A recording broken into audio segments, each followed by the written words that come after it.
নানানভাবে অপকর্মের সাথে লিপ্ত হলো, তদবির বাণিজ্য, ব্যবসা প্রতিষ্ঠান দখল করা, নানান ধরনের অপকর্ম করেছে। আমি সে বিষয়ে অতীতে বক্তব্য রেখেছি। বিশেষ করে আমাদের যে 3 জন ছাত্র উপদেষ্টা ছিল, তাদের কাছে এদেশের জনগণের অনেক প্রত্যাশা ছিল।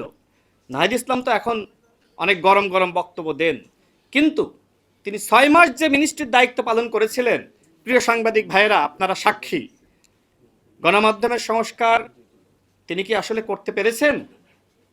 যে নাহিদ ইসলাম গণমাধ্যমের সংস্কার 6 মাস দায়িত্ব পালন করে করতে পারেননি, এর পরবর্তীতে তার উত্তরসূরি মাহফুজ আলম তিনিও গণমাধ্যমের সংস্কার করতে পারেননি, সাংবাদিকদের যে অধিকার মর্যাদা সেটি প্রতিষ্ঠা করতে পারেননি।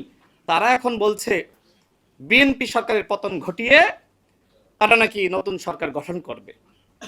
আপনারা তো 18 মাস সময় পেয়েছিলেন। নেপালে যেখানে গণঅভ্যুত্থানের শক্তি ক্ষমতা আসলো, বাংলাদেশে আপনারা কেন প্রধান বিরোধী দল পর্যন্ত হইতে পারলেন না? এর কারণটা হলো যে আপনাদের জামাতের রগে আপনারা ভুগতেছেন, যাদের সম্পর্কে আপনারাই বলেছিলেন যে জামাত স্বাধীনতা বিরোধী, সার্বভৌমত্ব বিরোধী, মানচিত্র বিরোধী একটি শক্তি। নাহিদ ইসলাম বলেছিল জামাতের নেতৃত্বকে দেশের মানুষ গ্রহণ করবে না। সেই নাহিদ ইসলাম যে সময় জামাতের নেতৃত্বকে গ্রহণ করে, তখন কি এই 11 দলীয় জোটের প্রোগ্রামে জনগণের সারা শব্দ থাকে? নাহিদ ইসলাম নিজেই তো বলে গেছে জামাতের নেতৃত্বকে দেশের মানুষ গ্রহণ করবে না। সুতরাং এই 11 দলীয় জোট এখন তো 9 দলীয় জোট, তাই না সাংবাদিক ভাইরা? এখন তো 2 দল চলে গেছে না? সুতরাং এই 9 দলীয় জোটের নেতৃত্বে, যে জোটের নেতৃত্ব দিচ্ছে জামাত ইসলাম, তাদের নেতৃত্বে আর কোনো গণঅভ্যুত্থান, আর কোনো আন্দোলন ইনশাল্লাহ সফল হবে বলে আমার কাছে মনে হয় না। এবং জুলাই জাতীয় সনদ নিয়ে, গণভোট নিয়ে তারা কথা বলছে, তাদের কোনো ইস্যু নাই। আমাদের মাননীয় প্রধানমন্ত্রী যেভাবে দেশটা পরিচালনা করছেন, কথা বলার তো কোনো প্রয়োজন আছে বলে আমার কাছে মনে হয় না। তারা যে ইস্যু নিয়ে কথা বলছে, বরং রাষ্ট্র পুনর্গঠনে তাদের উচিত ছিল সরকারকে সহযোগিতা করা।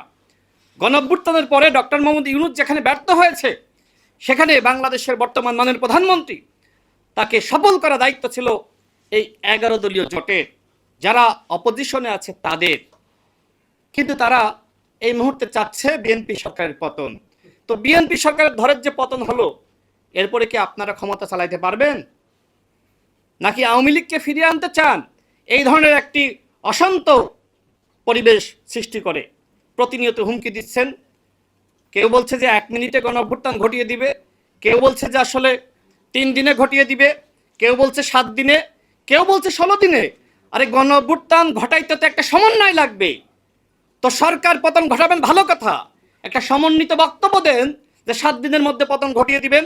কর্নেল অলি আহমেদ আমাকে নিয়ে এবং আমাদের সহযোদ্ধা নুরুল হক নূর, বিএনপি সরকারের প্রতিমন্ত্রী, গণ অধিকার পরিষদের সংগ্রামী সভাপতি, দেখেন এই যে মুরব্বী মানুষ কর্নেল অলি আহমেদ যে ভাষায় কথা বলেছে, এইটা কিন্তু রাজনৈতিক ভাষা হইতে পারে? একজন মুরব্বী মানুষ, সম্মানিত মানুষ, বীর মুক্তিযোদ্ধা, এই শেষ বয়সে তিনি জাতিকে দীক্ষা দিয়ে যাবেন, আমাদেরকে শিক্ষা দিয়ে যাবেন, সেখানে তিনি এই এনসিপির যে তরুণ নেতারা আছে তাদের ফাঁদে পা দিয়ে আজকে কর্নেল অলি আহমেদ নাসিরউদ্দিন পাটোয়ারির ভাষায় কথা বলছে। মানে জামাতে যাওয়ার পরে এইভাবে যে আসলে চরিত্রের অধঃপতন হয়, সেটা কর্নেল অলি আহমেদকে না দেখলে আসলে আমি বুঝতাম না। সর্বশেষ বলবো, জামাতের আমির ডাক্তার শফিকুর রহমান একসময়, যে সময় আওয়ামী লীগ ক্ষমতায়, আমি এবং নুরুল হক নূর এখানে উপস্থিত, তার সাথে একবার উত্তরায় বসেছিলাম এবং জামাতের শীর্ষ নেতৃবৃন্দকে আমরা আহ্বান করেছিলাম যে বিএনপির নেতৃত্বে আমরা যুগপৎ আন্দোলন করছি, আপনাদেরকেও আমরা মাঠে দেখতে চাই। এখানে নুরুল হক নূর নিজে উপস্থিত আছে। ওই সময় জামাত ইসলামকে আমরা মাঠে পাইতাম না, যে কারণে আমাদের কাছে মনে হয়েছিল যে জামাতকে মাঠে নামতে হবে। আজকে সেই জামাত ইসলাম আজকে বড় বড় কথা বলে।